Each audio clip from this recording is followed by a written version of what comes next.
Hello दोस्तों, आपका स्वागत है मेरे चैनल रिसर्च एंड एनालिसिस में। दोस्तों, आज का हमारा टॉपिक है इस समय बहुत चर्चित काफ़ी फेमस मेडिसिन हाइड्रॉक्सीक्लोरोक्विन के बारे में। इस वीडियो में हम डिस्कस करेंगे कि इस मेडिसिन का इस्तेमाल हम किन बीमारियों की ट्रीटमेंट में करते हैं, इसके साइड इफ़ेक्ट क्या हैं और कोरोना डिजीज़ के ट्रीटमेंट में इस पे क्या रिसर्चेज हुए और ये कहाँ तक सफल है। तो हम सबसे पहले बात करते हैं कि ये मेडिसिन है क्या। दोस्तों, यह मेडिसिन एक प्रकार का इम्यूनो मॉडिफाइंग ड्रग है जिसका इस्तेमाल कई प्रकार की डिजीज़ में किया जाता है। ये कोई आज का नया खोजा हुआ मेडिसिन नहीं है।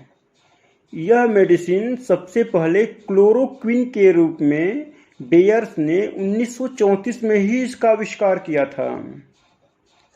बाद में इस मेडिसिन के साइड इफ़ेक्ट्स को कम करने के लिए सेकेंड वर्ल्ड वॉर के समय इसमें हाइड्रॉक्सिल ग्रुप को जोड़ करके बनाया गया हाइड्रॉक्सीक्लोरोक्विन मेडिसिन को बनाया गया। तो अब बात ये उठता है कि इस मेडिसिन का इस्तेमाल हम किन प्रकार के डिजीज़ में करते हैं। दोस्तों, इस मेडिसिन का इस्तेमाल हम बहुत ही पहले से as a anti malarial drug के रूप में करते आ रहे हैं। यह मलेरिया के पेशेंट्स में कई प्रकार के मलेरिया में इसका इस्तेमाल किया जाता है और ही काफ़ी ज़्यादा इफ़ेक्टिव होता है।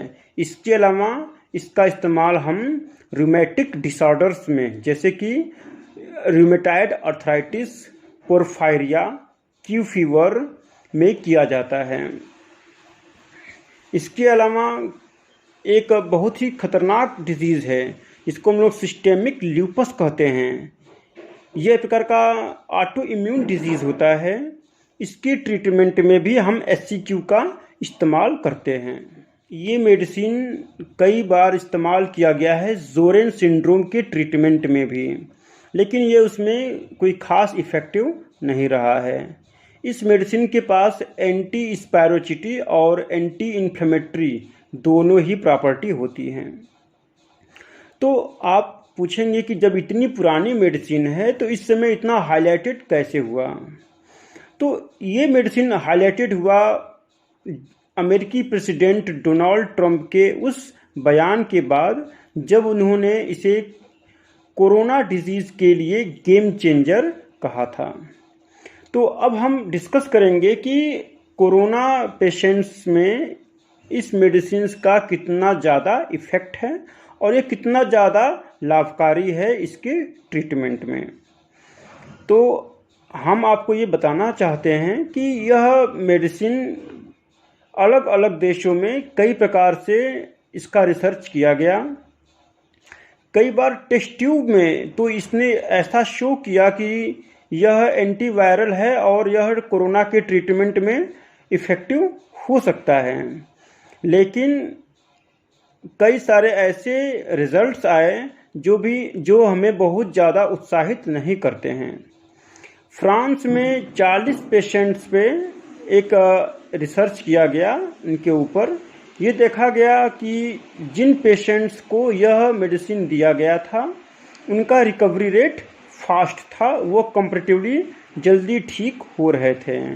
लेकिन उसके बाद चाइना में जब एक रिसर्च किया गया तो ये देखा गया कि जिन पेशेंट्स को यह मेडिसिन दिया गया और जिनको ये मेडिसिन नहीं दिया गया, दोनों के ही रिकवरी रेट में कोई अंतर नहीं था, बल्कि उल्टा जिन पेशेंट्स को ये मेडिसिन दिया गया था उसमें एक पेशेंट का हालत काफ़ी ख़राब हो गया और कुछ में लीवर डैमेज के भी सिम्टम्स दिखाई दिए। दोस्तों, यूरोपियन मेडिसिन एजेंसी के अनुसार इस मेडिसिन को कोरोना पेशेंट को नहीं लेना चाहिए, कुछ खास क्लिनिकल ट्रायल और इमरजेंसी को छोड़ करके।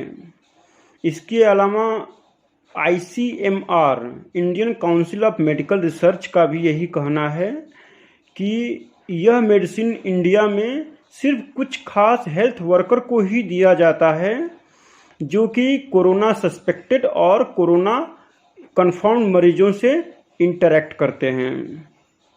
इसके अलावा ड्रग कंट्रोलर ऑफ इंडिया ने भी बहुत ही सख्त प्रोटोकॉल बनाए हुए हैं और वो भी कुछ इमरजेंसी केसेस में ही इस मेडिसिन के इस्तेमाल करने का परमिशन देता है। हाल के समय में फ्रांस के महान वैज्ञानिक लूक मॉन्टेग्नर जो कि एड्स के सहखोजकर्ता है, उन्होंने काफ़ी रोचक जानकारी दिया।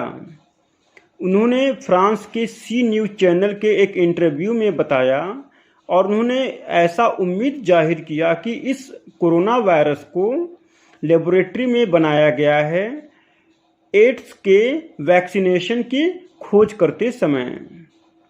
उनका ये मानना था कि कोरोना वायरस के अंदर एड्स के वायरस और मलेरिया के कुछ जीन को इसके अंदर इंट्रोड्यूस करवाया गया है। जो लोग भी थोड़ा सा भी बायोटेक्नोलॉजी के बेसिक्स जानते होंगे वो ये बात समझते होंगे कि कैसे जीन को इंट्रोड्यूस करवाया जाता है, लेकिन यह थियोरेटिकली जितना कहना आसान है यह करना बहुत ही कठिन है।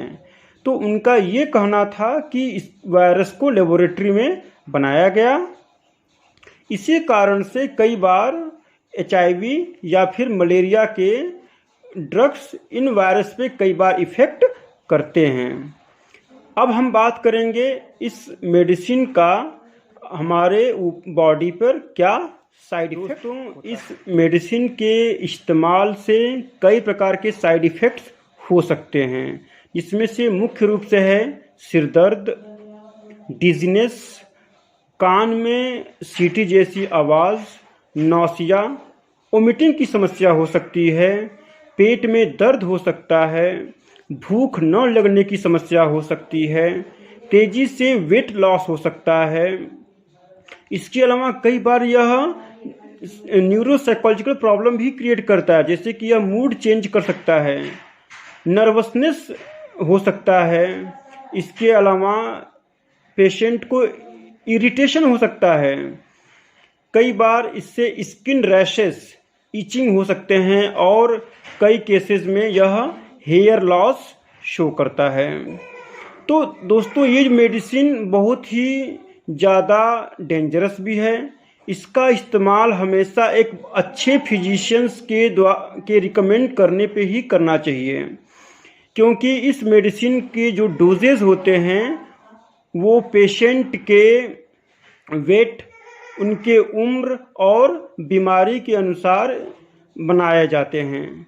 इस मेडिसिन का थोड़ा सा भी ओवरडोज कई प्रकार की समस्याएं क्रिएट कर सकता है और कई केसेस में यह डेथ भी कॉज कर सकता है। इस मेडिसिन के ज़्यादा खतरनाक होने का मेन कारण है कि इसका मेटाबॉलिज्म लीवर में होता है और एक्सक्रीशन किडनी के द्वारा किया जाता है, जो कि इसके ओवरडोज होने पे इन अंगों को यह डैमेज कर सकता है। हम आपको ये भी बता देते हैं कि भारत जो है हाइड्रॉक्सीक्लोरोक्विन मेडिसिन का सबसे बड़ा प्रोड्यूसर है और सबसे बड़ा एक्सपोर्टर है। तो ये कुछ बातें थी हाइड्रॉक्सीक्लोरोक्विन मेडिसिन के बारे में। आप हमसे जुड़े रहिए। हम आपको अगले वीडियो में कुछ और नए साइंटिफिक रिसर्च और एनालिसिस करेंगे। हमसे जुड़े रहने के लिए कृपया वीडियो को लाइक और सब्सक्राइब कर दीजिए। तब तक के लिए धन्यवाद।